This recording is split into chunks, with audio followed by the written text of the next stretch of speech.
자, 여러분 반갑습니다. 현장 실습 박람회 오리엔테이션 두 번째 시간입니다. 이번은 경험 정리에 기반한 입사 지원서 작성 노하우에 대해서 여러분들과 함께 하겠습니다. 저는 기업 박사 유영식 대표입니다. 반갑습니다. 자, 이번 시간에 다룰 내용은 자기소개서 양식은 어떻게 구성되어 있는지, 두 번째는 그럼 자기소개서를 쉽게 쓰는 방법은 어떤 방법이 있을까? 네, 세 번째는 문항별로 자기소개를 실제 작성하는 방법, 이렇게 세 가지 부분에 대해서 함께 하도록 하겠습니다. 제가 양식을 모든 기업에서 공통으로 쓸 수 있는 그런 양식으로 한번 이렇게 만들어 봤어요. 자, 먼저 인적사항이죠. 인적사항에서 이제 개인정보를 쭉 적게끔 되어 있어요. 최근에는 뭐 사진이라든가 학교명, 뭐 출신 지역 이런 것들을 언급하지 않는 그런 이력서를 블라인드 이력서라고 합니다. 그래서 이제 공공기관에서는 주로 이렇게 블라인드 이력서를 많이 활용을 하고 있는데요. 일반 이제 민간 기업에서는 아직도 뭐 사진도 있고 학교명 있고 다 이렇게 표시하는 경우가 상당히 많이 있습니다. 있는데 최근에 이제 사진 같은 경우는 많이 이제 없어진 경우가 있긴 하죠. 그래서 그런 걸 이제 주의해서 블라인드 이력서인지 아니면 아직도 그런 것을 표기해도 괜찮은지를 여러분들이 이력서마다 잘 유념해야 되지 않을까 싶습니다. 두 번째는 이제 교육사항을 적게끔 되어 있어요. 아까 설명드린 대로 학교 교육과 직업 교육. 학교에서는 어느 과목을 들었고, 직업 교육, 학교 밖에서는 어떠한 과정들을 이수했는지를 적게끔 하는 항목들이 있습니다. 이 부분이 자네, 우리 지원자님, 지원하는 그 분야와 관련해서, 직무와 관련해서 어떤 것을 알고 계세요? 라는 부분을 확인하기 위한 그런 부분입니다. 자, 자격증. 자격증 같은 경우에도 이제 직무와 관련이 있는 자격증. 요거는 이제 자격증명, 자격번호, 발행처, 뭐 이런 것들을 기록하게끔 되어 있죠. 자, 그 다음에 경력이나 경험을 적게끔 하는 부분이 있어요. 경력은 저희가 돈을 받고 한 일, 경험은 돈을 받지 않고 한 일, 또는 경력은 우리가 어떤 직무와 관련돼서 어느 인턴이라든가 뭐 현장 실습 이런 것들도 충분하게 경험적으로 쓸 수가 있습니다. 반면에 경험사항은 무슨 산학협력, 팀 프로젝트, 아니면 동아리, 아니면 공모전 이런 것들을 경험사항에 쓸 수가 있습니다. 자, 간략하게 저희가 양식을 한번 살펴봤고요. 자, 지금부터는 여러분들이 그 자기소개서를 쓰는 부분에 대해서 구체적으로 살펴보도록 하겠습니다. 아마 처음 쓰는 분들은 굉장히 자기소개 쓸 때 막막할 거예요. 어떻게 써야 되지? 어떤 내용을 써야 되지? 되게 고민이 많을 겁니다. 자, 그런 고민들을 저와 함께 한번 해결해 보시죠. 자, 자기소개서를 쓸 때 글 쓰는 원칙 첫 번째. 한번 따라 한번 해보시겠어요? 글을 짧게 써라. 마침표를 한 줄 이내에 찍어라. 무조건입니다. 무조건. 자, 글을 짧게 쓰고 마침표를 한 줄 이내에 찍는 것은 읽는 사람들, 여러분들의 자기소개서를 읽는 사람들이 여러분들의 자기소개를 쉽게 이해하기 위한 첫 번째 글 쓰는 방법이에요. 자, 이러기 위해서는 첫 번째, 수식어를 생략하세요. 내가 요 문장에서는 요런 이야기를 하고 싶은데 그러려면 그걸 어떻게 표현했지? 주어, 목적어, 동사 형식으로 간단히 써보세요. 나는 점심을 먹었다. 이 말을 이해하지 못한 친구는 없겠죠. 자, 수식어는 여러분들이 나중에 붙이셔도 충분히 가능합니다. 이렇게 수식어가 많다 보면은 내가 전달하고자 하는 메시지를 정확하게 전달하지 못하는 경우가 굉장히 많이 있습니다. 두 번째, 쉼표를 없애시고요. 거기다 전부 다 했습니다. 뭐뭐 했어요. 마침표를 찍으세요. 여러분들이 자기소개를 보면은 마침표가 한 3줄, 4줄에 가 있는 경우가 굉장히 많이 있습니다. 그래서 쉼표를 없애시고 전부 다 간략하게, 간략하게, 간략하게, 좀 드라이하게, 드라이하게, 드라이하게 마침표를 찍어 보세요. 자, 세 번째는 하지만 그리고 그러나 그래서 그럼에도 불구하고 이런 접속사 있지 않습니까? 접속사를 과감히 생략해 보세요. 우리 친구분들이 접속사를 정확하게 표현하지 못하는 경우가 많이 있거든요. 그래서 접속사를 과감히 빼도 다 앞문장과 뒷문장이 다 연결이 됩니다.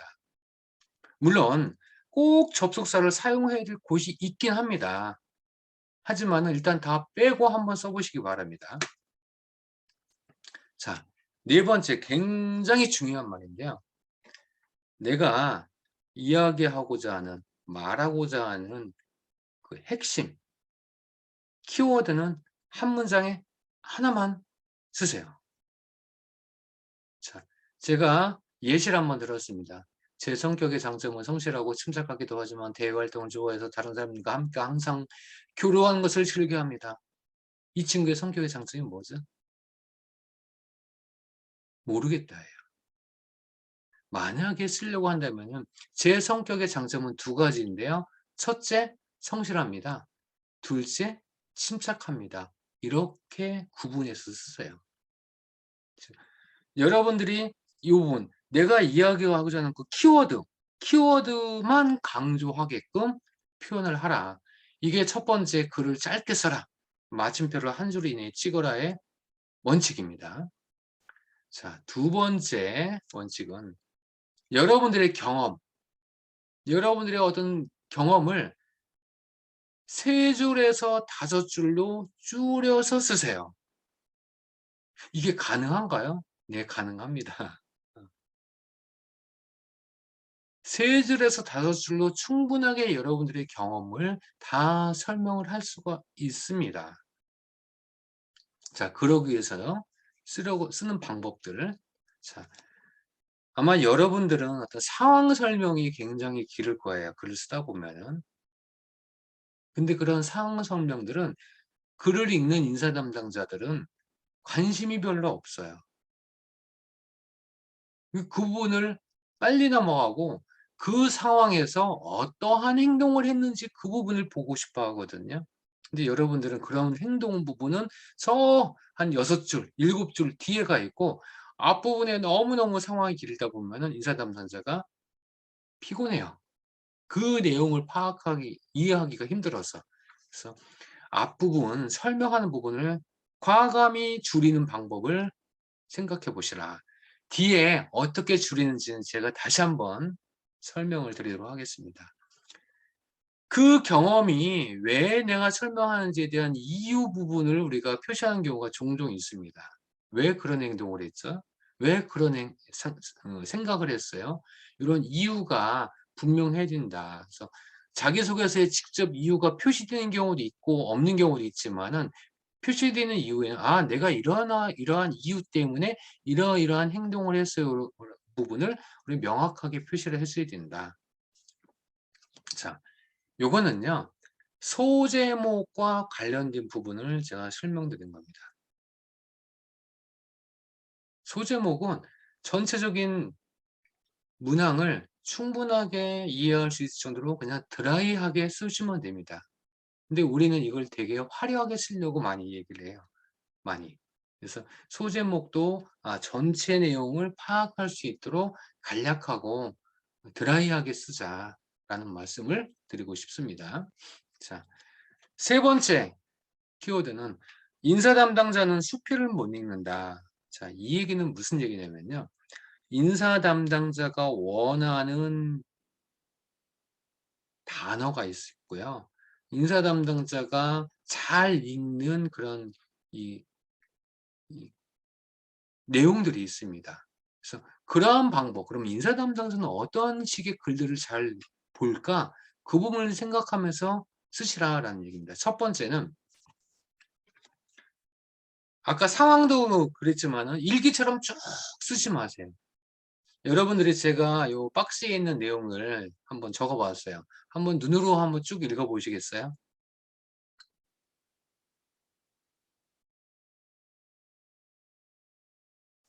어떠한 내용들을 전달하기 위한 내용인가요?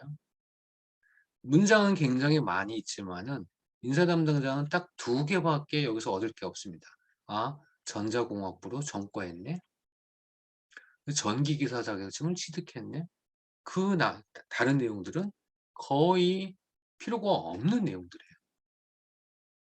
엔지니어가 되기 위한 과정을 계획했고, 노력을 했고, 자격증이 중요하며 목표를 세웠다. 그다음에 4학년 때 필기 시험을 통과하였고 졸업 후 자격증을 취득했다. 2학년 때 목표를 세우고 4학년 때 필기 시험에 통과했다. 이런 내용들이 거의 필요가 없는 거죠. 자격증을 취득했습니다. 자격증을 취득하면서 어떠한 내용들을 배웠습니다. 라는 부분이 더 중요하다는 이야기죠. 자, 보고서 양식을 살펴봐라. 이 얘기는 무슨 얘기냐면은 기업체들이 쓰는 용어, 기업 직무와 관련된 전문 용어 이런 것들을 적절하게 사용하면은 어? 이 지원자는 이런 내용도 알아? 그리고 내가 친숙한 용어네? 이렇게 굉장히 가깝다는 이야기죠. 아까 제가 ncs.go.kr이라는 것을 1교시 때 말씀드렸는데 그 ncs.go.kr에서 나왔던 용어들도 기업들이 친숙한 용어들이고요. 또 채용 공고에 잡코리아나 사람이 채용 공고에 나왔던 그런 용어들도 그들이 친숙한 용어들이기 때문에 그런 용어들을 내가 알고 있습니다. 그러한 것들을 내가 해왔습니다라고 표시할 수 있는 방법. 즉 그들이 친숙한 용어를 써라 라는 말씀을 드리고 싶습니다. 자, 자기소개서를 쓸 때 숫자나 연도나 기간을 활용하는 것은 굉장히 효과적입니다. 단 남발하지 마세요. 남발하지 마세요. 숫자가 너무 많아 버리면은 이 숫자가 의미하는 바를 잊어버립니다. 너무 많아 버리면 비슷한 숫자들이. 그래서 숫자는 처음에 제시할 때 저는 언제부터 언제까지 6개월간 어떻게 했습니다.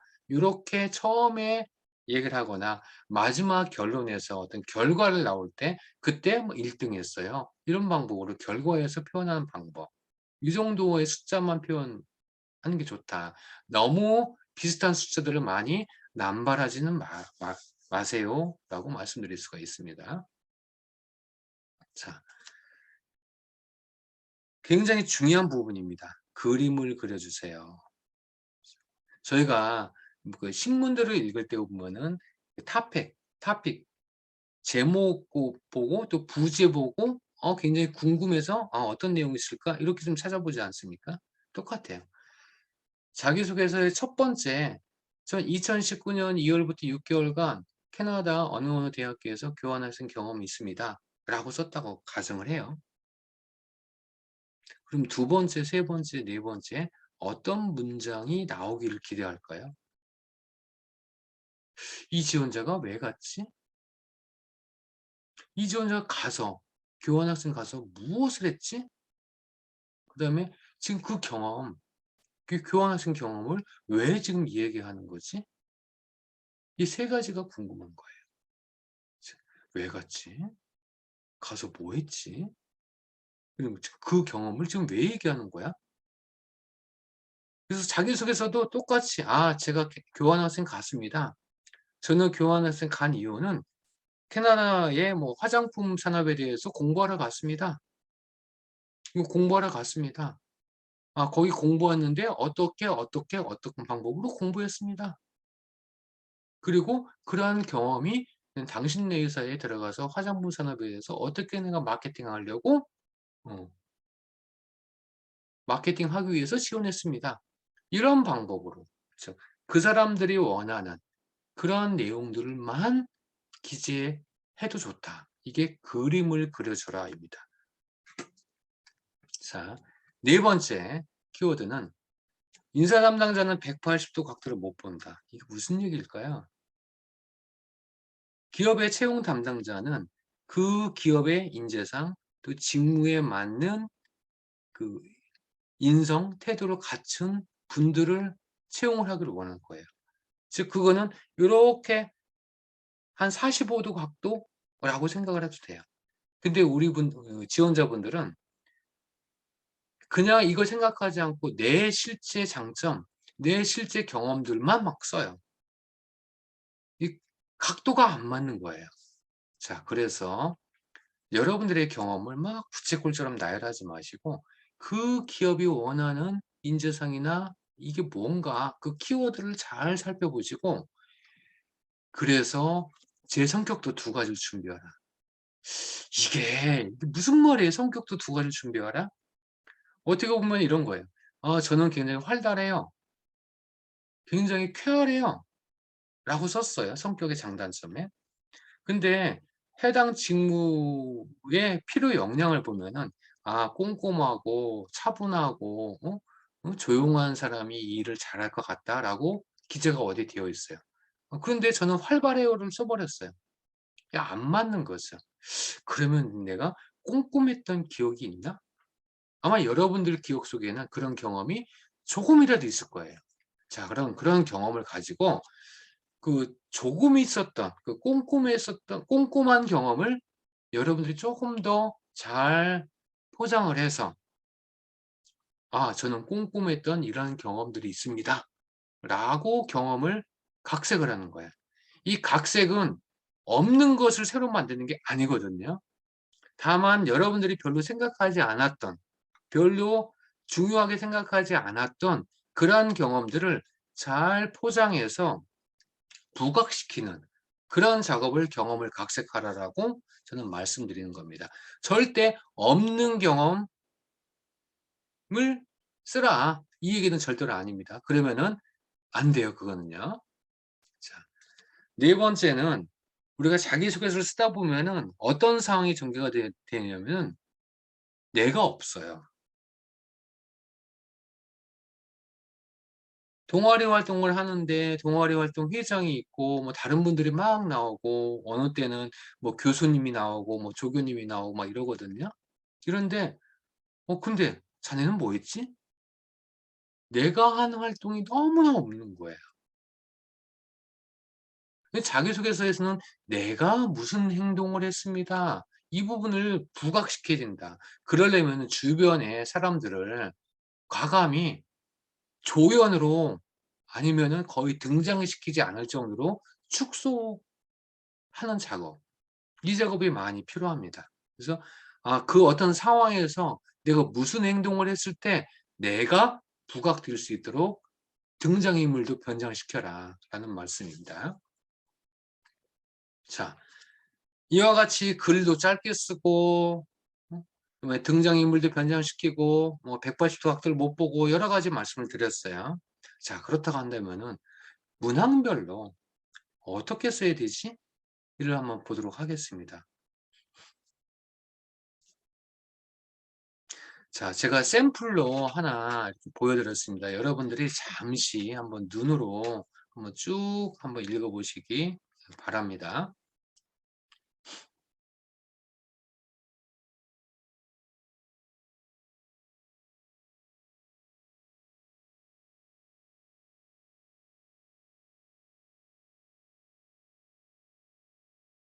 예, 다 보셨나요? 어, 요거는 이제 모 은행의 그 자기소개서를 제가 좀 발췌를 해왔는데요. 지원한 직무와 관련해서 지원자께서는 어떠한 노력을 했습니까? 라는 부분이에요. 그거를 필요 지식, 기술 중 이런 키워드를 가지고 여러분들이 그 지식이나 기술에 관련해서 어떤 노력을 했는지를 제시해 주세요. 라는 문항이에요. 자, 이 문항이 제가 왜 베스트로 됐는지는 조금 이따가 다시 한번 설명드리도록 하겠습니다. 자, 지난 시간에도 잠시 보였던 비슷한 장표가 하나 있었습니다. 즉, 직무와 관련된 경험, 그다음에 직무와 관련된 산업과 기업에 대한 이해, 그다음에 직무와 관련된 내가 알고 있는 내용들 이런 것들을 잘 적절하게 조화롭게 해서 내가 자기소개서를 쓴다라는 장표이고요. 자, 그럼 어떻게 써야 되지? 계속 궁금증이 남죠. 자, 우리가 자기소개서를 쓸 때는 경험을 되게 많이 활용을 합니다. 이 경험을 정리하는 방법에 대해서 잠시 설명하도록 할게요. 자, 스타 기법이라는 방법이 있습니다. 경험을 정리하는 방법 중에서 아주 고전적인 방법이에요. 최근에는 이론이 되게 많이 발달이 됐는데 저는 여러분들한테 이 스타 기법을 기반으로 해서 여러분들의 경험 정리를 잘 표현해도 충분하다라는 말씀을 드리고 싶습니다. 소제목을 달고요. 그다음에 시츄에이션, 태스크, 액션, 리절트 플러스 마무리. 그러니까 스타 플러스 마무리. 이런 식으로 이제 글을 쓰는데요. 자, 시츄에이션은 뭐죠? 어떤 상황이었는데요. 태스크는 그때 나는 어떤 역할을 맡았어요? 뭐 조장을 맡았어요? 뭐 홍보부장을 맡았어요. 그런데 홍보부장으로서 나는 무슨 행동을 했어요? 그러한 나의 행동들이 어떠한 결과를 가져왔어요. 그리고 이러한 나의 경험이 당신네 기업의 어느 부분에서 어떻게 기여할 거라고 생각을 해요. 어떤 느낀 점. 이런 방법으로 글을 쓰는 거예요.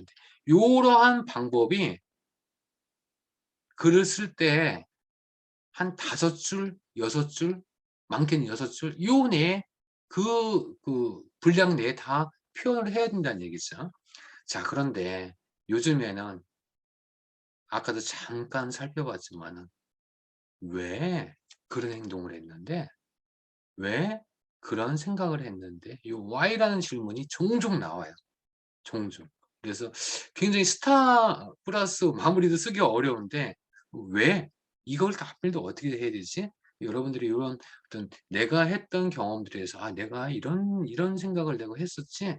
이런 정도의 생각을 한번 해 보시는 것도 중요합니다. 근데 요 외에는 사실 길게 쓸 문항은 아닙니다. 한 줄 또는 2줄 정도 짧게. 그래서 그때 상황에 맞춰서 요 외를 내가 어떻게 쓸 것인가를 고민해 보시고요. 자, 그런데요. 지금 일반적인 경험을 작성하는 방법에 대해서 설명을 드리는데 우리가 '아 그러면은 이 경험을 어떻게 써야 되지?' 만약에 이 경험이 무슨 만약에 1,100자야, 100글자야.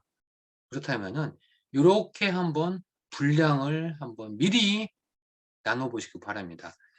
자, 상황은 내가 20%만 쓸 거야. 100자면은 20자. 100자는 좀 너무 작네요. 1000자라고 할게요.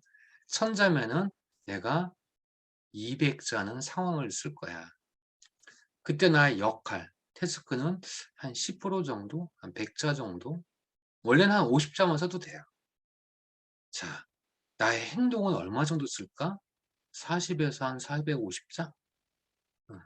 결과는 한 100자, 마무리는 뭐 150자? 이렇게 써야지. 라고 미리 정해 놓으세요. 요걸 저는 글의 구조화라고 합니다. 아, 내가 상황은 20%만 써야지. 이렇게 해 놓고 쓰는 것하고 그냥 쓰는 것하고는 굉장히 차이가 많이 난다. 자, 제가 수많은 자기소개서를 보고 있는데요. 이런 상황이에요. 아까도 말씀드렸다시피 상황 설명이 너무 길다는 얘기죠. 상황 설명이 한 40% 이상 돼요. 근데 그 상황에서 무슨 행동을 했는데 행동은 내가 없는 상황에서 그러니까 내가 무슨 행동을 했는지를 잘 안 보여지는 상황에서 행동의 내용은 너무 적어요. 그래서 제가 계속 컨설팅을 하면서 상황 설명 됐고 S 됐고 그거 한 3줄로 줄입시다. 여러분들의 행동을 좀 더 구체적으로 얼마 늘리십시다. 40%로. 이 작업을 자기소개서 컨설팅할 때 무진장 많이 합니다. 여러분들도 쓰실 때 내가 행동을 한 40% 써야지. 그러면은 행동을 40% 쓰기가 사실 쉽지는 않거든요. 그러면 방법이 있어요. 첫 번째 행동, 두 번째 행동 이렇게 나눠 보세요. 저는 어떤 상황을 극복하기 위해서 다음과 같이 행동했어요. 첫째, 둘째, 셋째. 이런 방법으로 하면은 행동이 명확해지면서 글을 쓰기도 굉장히 쉽다라는 말씀을 드리도록 할게요. 자, 지금까지 스타 기법에 의해서 일반적인 경험을 작성하는 방법을 설명드렸어요. 그런데요, 자기소개서에는요, 이렇게 스타 기법을 쓰는 방법은 30%, 40%밖에 안 나와요. 자, 그럼 다른 방법은 뭐가 있는가? 자기소개서 문항 하나에 여러 경험을 쓰는 방법이에요. 경험 1, 경험 2, 경험 3. 자, 이럴 때는 스타 플러스 마무리 방법을 쓰면은 도저히 쓸 수가 없어요. 어떤 방법을 쓰느냐? SA 기법이에요. S란 시츄에이션, 어떤 상황에서요. A, 나는 무슨 행동을 했어요. 이것을 SA 기법이라고 합니다. 이렇게 SA 기법이 60%, 70%가 돼요. 자기소개서 쓸 때. 스타 기법은 한 30%, 40%밖에 안 된다. 자, 그러면 어느 항목에 SA 기법을 쓰고 어느 항목에는 스타 기법을 쓰느냐라는 질문이 나오겠죠. 자, 그 전에 아까 샘플로 잠깐 봤던 내용이에요. 기억나시나요? 첫 번째, 둘째, 셋째, 넷째가 나오는데요. 이 첫째를 한번 볼게요. 여기에는 경험이 두 개가 있어요. 배우게 되었습니다까지가 경험 하나고요. 뒤에 부분이 경험 2예요. 그럼 첫 번째에서 1 경험은 SA 기법으로 작성되어 있는데요. SA가 뭘까요? 특히 S가 금융사관학교 프로그램에서요. 뭐뭐에서요. 라고 붙이면 그게 S예요. S를 좀 넓게 해석해서. 금융사관학교 프로그램에서요. A는 경제학 공부를 한 것과 더불어서 현실 경제에 대해서 배웠어요. 이렇게 구성된 거예요. 두 번째는 경제신문에서요. 세계경제의 그 이하. 이게 A예요. 이해하시나요? SA 기법을. 자, 두 번째 내용은 S, R, A 마무리가 들어가 있는 내용이에요. 자, 그럼 뭐가 있을까요? 학술 동아리에서요. 토론 우수로 뽑혔어요. 이게 R이에요. 결과. A는 해운업과 조선업부시라 공기업 민영화 같은 토론을 주 2회 만나서 했어요. 이게 A예요. 느낀 점은 그 이하. 자, S, R, A, S, R, A 마무리 이렇게 구성이 된 거예요. 하나의 경험이 4줄밖에 안 되죠. 자, 세 번째는 여러분들이 이제 교과목 가지고 쓰는 거예요. 자, 어느 과목에서요. 회계 관련 과목에서요. 어느 과목을 듣고 어떤 내용에 대해서 배웠어요. 스터디에서요. 어떻게 했어요? 이런 방법으로 쓰는 거예요. 자, 네 번째는 글로벌 경영론에서요. 베트남 기업을 분석해 봤어요. 자, 이런 방법으로 쓰는 거예요. 하나의 경험들이 간략하게 하지만은 이 친구가 이런 것도 알고 이런 것도 배웠구나. 충분하게 본인이 그 지원한 직무에 대해서 준비한 노력을 다 보여주는 그런 내용이라고 볼 수가 있습니다. SA 기법이 이렇게 활용되는구나를 여러분들이 여기서 캐치를 했으면 좋겠습니다. 자, 그러면 이제 본격적으로 자기소개서의 필수 문항인 4개를 작성하는 방법에 대해서 설명드리도록 하겠습니다. 자, 성장과정, 성격의 장단점, 회사 지원 동기 및 입사 후 보고, 직무 지원 동기 및 그 후의 노력이라는 부분입니다. 자, 여기서 제가 질문 하나 할게요. 이 자기소개서를 통해서 지원자의 두 가지를 파악하고 싶다 그랬어요. 하나는 직무적합성. 지난 시간에 제가 한 건데요. 또 하나는 조직적합성. 자, 그렇다면은 조직적합성과 관련된 항목은 어떤 거일까요? 네, 왼쪽에 있는 성장 과정과 성격의 장단점 부분입니다. 반면에 직무적합성과 관련된 항목은 오른쪽에 있는 두 개의 항목이 직무적합성과 관련된 항목이에요. 자, 그런데 그러면 저는 커뮤니케이션 능력이 뛰어납니다. 라는 키워드를 어느 곳에 써야 될까요? 그건 왼쪽에 써야 되는 거예요.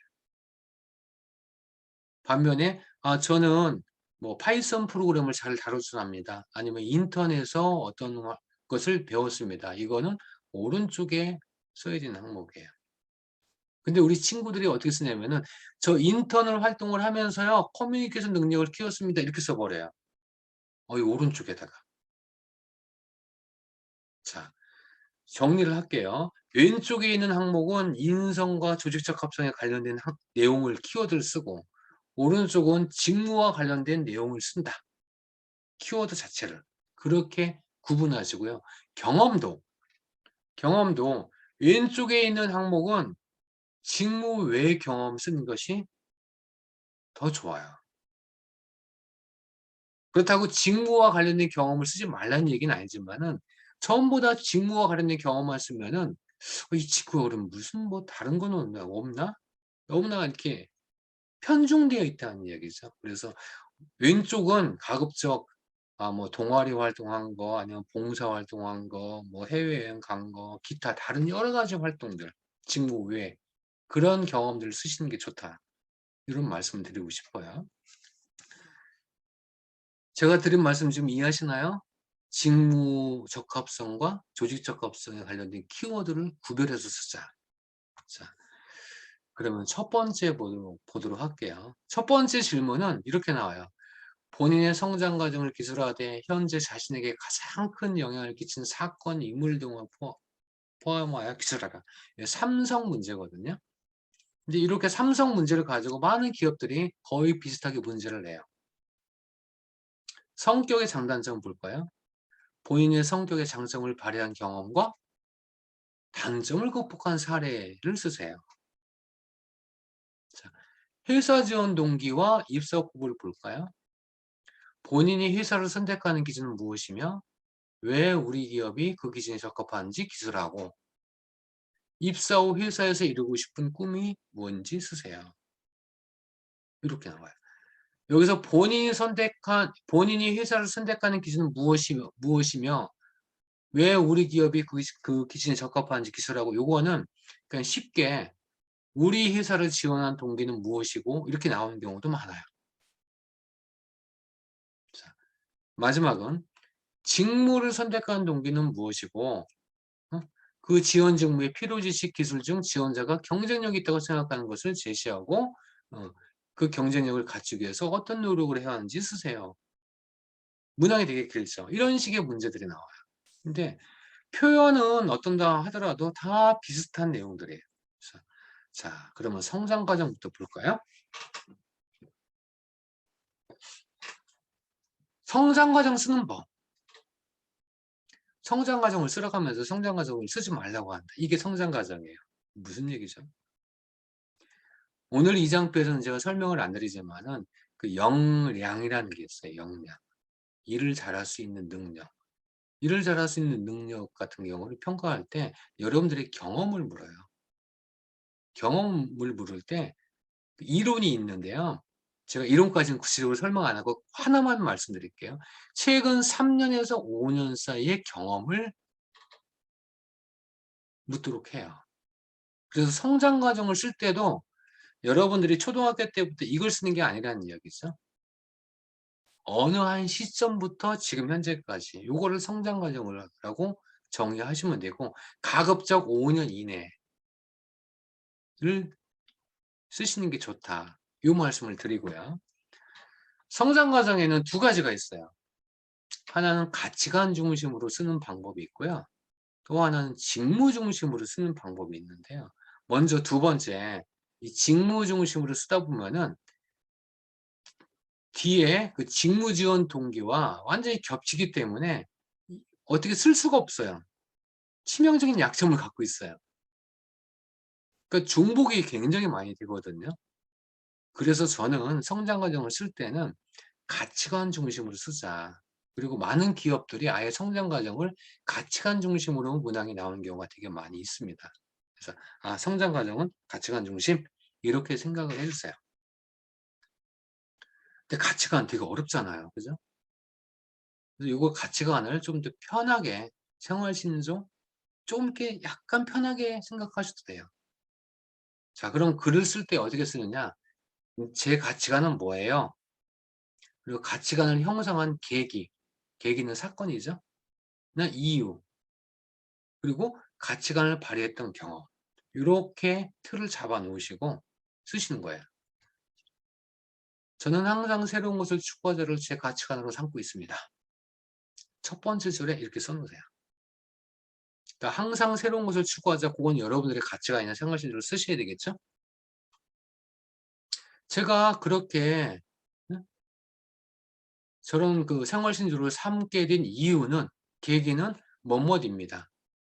이건 여러분들의 경험을 잘 표현을 하셔서 짧게 한 두 줄 정도 길게 쓸 필요가 없어요. 그 여기서 중요한 거는 세 번째예요.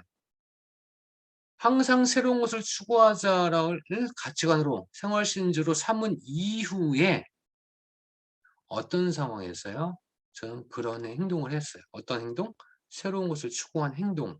그건 이제 구체적으로 써야 되겠죠. 그다음에 경험 2 마찬가지 방법으로.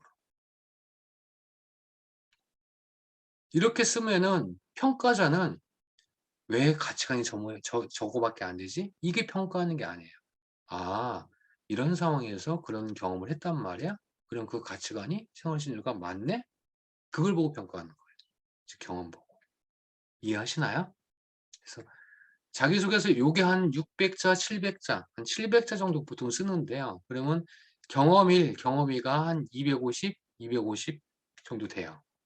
그 위에 한 200 자. 그러면 200 자, 250 자, 250 자 이러면은 성장 과정이 완성이 되는 거예요. 자, 두 번째 성격의 장단점. 요거는 '장점을 쪼금 더 많이 쓸까? 그러면 두 개를 쓸까? 아니면 하나라도 쪼금 분량을 좀 더 많이 써야지. 단점은 뭐 저 정도 분량 써야지.' 요렇게 미리 정해 놓으세요. 그래서 만약에 두 개라고 한다면은 저렇게 써 놓으세요. "저는 다음과 같이 장점 두 가지가 있습니다. 첫째 뭐예요? 둘째 뭐예요?" 자, 그리고 책임감을 발휘했던 경험 마찬가지로 SA, SA. 어떤 상황에서요? 어떻게 행동했어요? 그 어떻게 행동한 것이 책임감을 발휘한 행동이어야 되겠죠? 성실합니다. 마찬가지예요. 근데 우리 친구들이 요런 식의 표현을 많이 써요. 책임감은 땡땡 직무를 수행하는 데 있어 굉장히 필요한 인성이라고 생각합니다. 요거는요. 인사 담당자도 알고 여러분들도 알고 누구나 아는 거예요. 굳이 쓸 필요가 없다. 글자 수를 채우기 위해서 어쩔 수 없다라는 경우에는 괜찮지만 굳이 쓸 필요가 없다라고 말씀드릴 수가 있습니다. 자, 전부 다 SA 방법으로 어떻게 쓸 것인가? 한 4 줄, 3 줄은 조금 부족한 것 같고 한 4 줄, 5 줄로. 자, 단점을 쓰는 방법이에요. 단점은 아까 질문 혹시 기억하시나요? 단점을 극복한 사례. 이렇게 질문이 나오거든요. 즉 단점은 경험이 중요한 게 아니죠. 그 단점을 어떻게 극복했어요? 요걸 듣고 싶은 거예요. 제가 한번 이렇게 썼다고 가정을 할게요. 저는 굉장히 덜렁거려요. 잘 까먹거든요. 그래서 엄마한테 맨날 혼나요. 이게 경험이에요.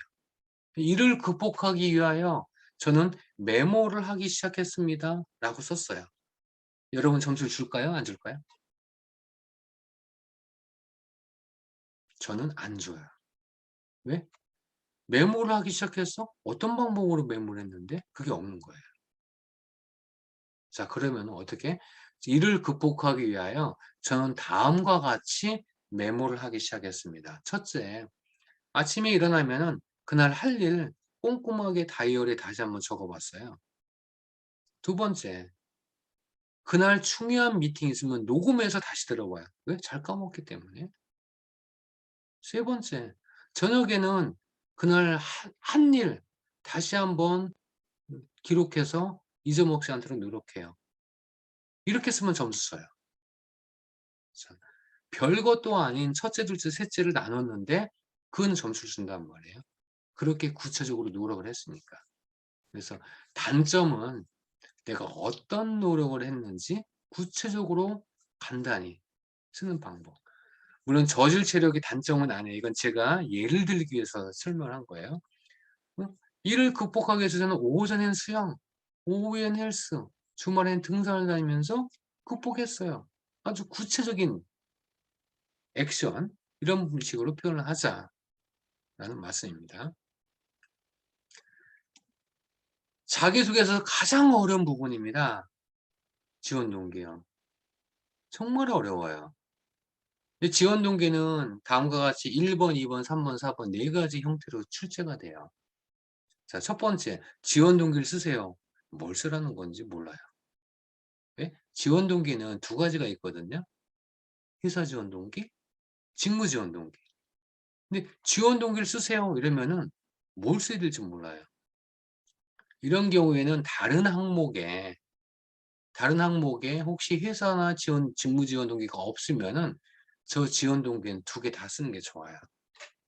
어떤 거? 회사 지원 동기, 직무 지원 동기.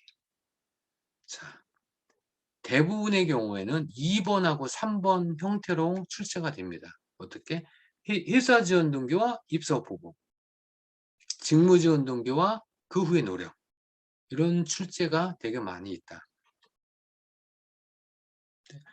회사 지원 동기 볼까요? 회사 지원 동기와 입사 보고 이 두 개를 같이 쓰라고 해요. 자, 입사 포부는 뭐죠? 시제로 보면 미래형이에요. 회사 지원 동기는 뭐 과거형이나 뭐 현재형이에요. 그래서 이거는 따로따로 써서 그냥 붙이는 거예요. 어떤 자기소개서 보면 입사 후 포부에 과거 경험을 쓰는 친구들도 있거든요. 이건 아니에요. 예. 이건 철저하게 미래형이다. 그래서 아, 문학마다 그런 게 있구나라고 보시고요. 자, 그러면은 회사 지원 동기를 볼까요? 이게 가장 어려워요. 이게. 그래서 지금 여기 제가 표시한 대로 이렇게 그냥 써놓으세요. 제가 회사를 선택하는 기준은 뭐뭐뭐이거든요. 근데 그 이유는 뭐뭐뭐이에요. 그냥 써놔요. 근데 당신네 회사는 그런 활동을 하고 있습니다. 써놔요. 근데 요거는 회사를 우리가 공부한 내용을 잘 정리를 해야 되겠죠. 그래서 내 지원 동기와 그 회사의 활동을 잘 매치시키는 작업이 필요합니다. 약간 이게 좀 어려워요. 그래서 마지막에 그러한 당신네 회사의 활동이 내 선택 기준과 부합해서 내가 지원했어요. 이러한 방법으로 틀을 만들자. 자, 그런데요. 제가 많은 자기소개서 보면은 많이 아니라 거의 7, 80% 이상이 첫 번째 줄 이렇게 써요. 회사 지원 동기. 아모레 퍼시픽은 삼성전자는 이렇게 써요. 그리고 삼성전자에 대해서 조사한 걸 한 4줄 다 써요.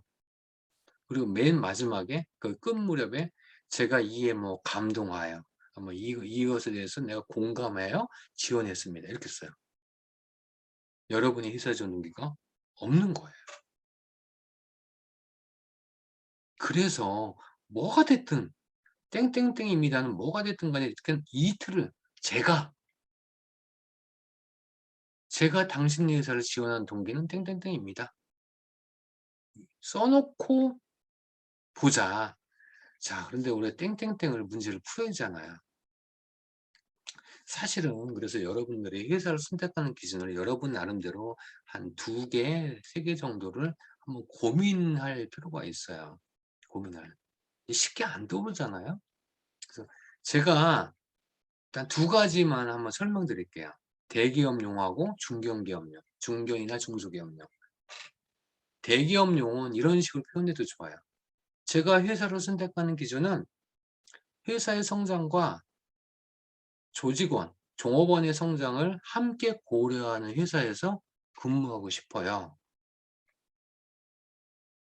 그 이유는 종업원의 성장을 중요시하는 회사야말로 직원들이 열심히 일해서 회사의 성장에 기여한다고 생각하기 때문입니다.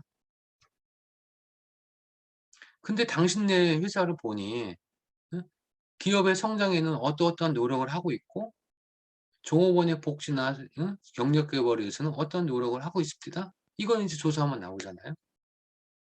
그리고 마지막 줄.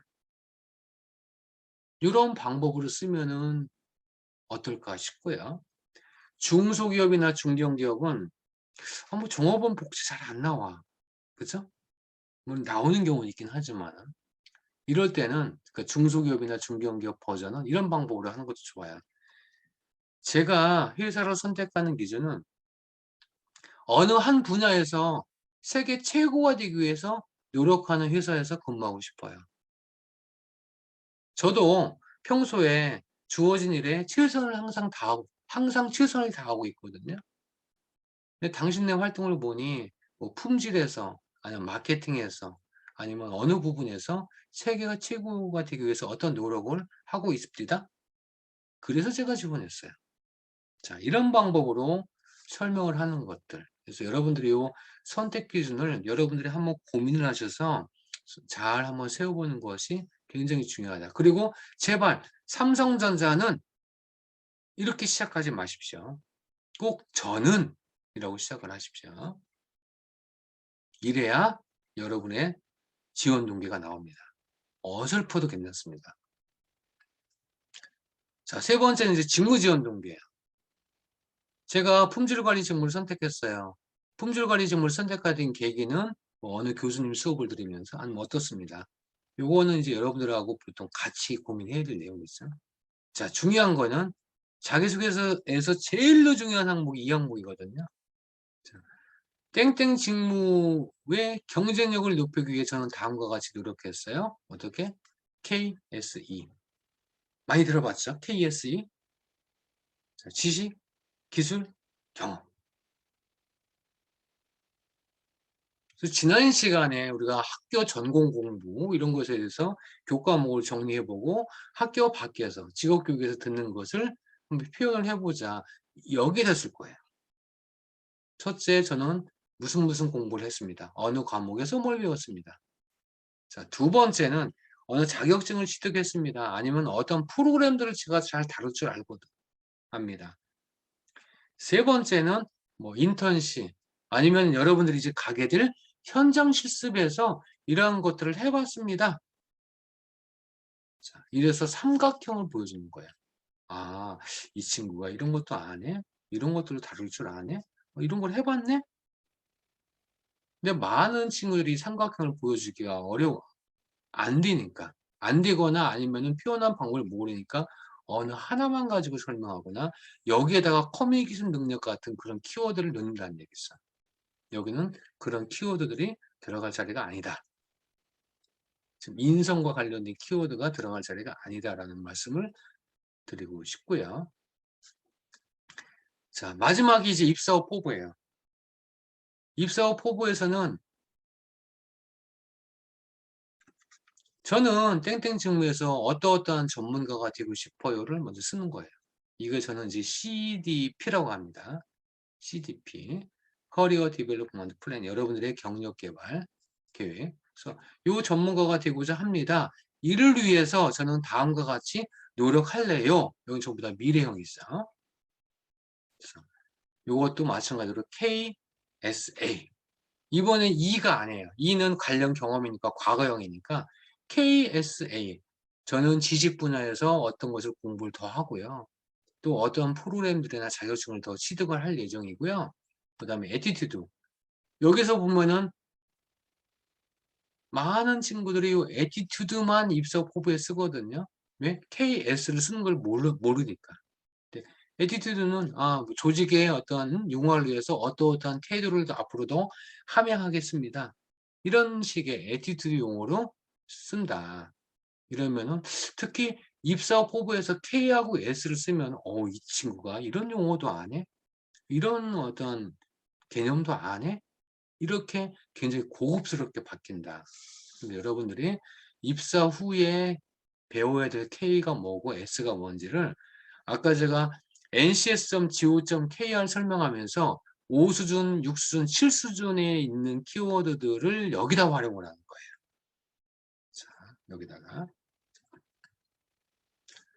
요번에 현장 실습을 이제 하시면서 여러분들 이력서 포맷을 한번 만들어 봤습니다. 그래서 앞에 이렇게 이력서, 특이사항은 없습니다. 이렇게 쭉 학력을 적고요. 외국어, 그다음에 자격증, 사회활동, 이렇게 한번 적어 보시고요. 자격증 명에는 발행처, 발급기간 이런 데도 같이 좀 적는 그런 칸을 마련했고요. 자기소개서 문항을 제가 4개 문항으로 한번 만들어 봤어요. 자, 다 배웠던 내용이죠? 성장 과정을 가치관 중심으로 한번 써보세요. 성격의 장점을 발휘한 경험과 단점을 극복한 사례를 써보세요. 직무 지원 동기를 써보시고 어떤 노력을 해야 하는지 쓰세요. 마지막만 현장 실습에 임하는 자세와 실습 후 포부 이렇게 좀 표현이 바뀌었어요.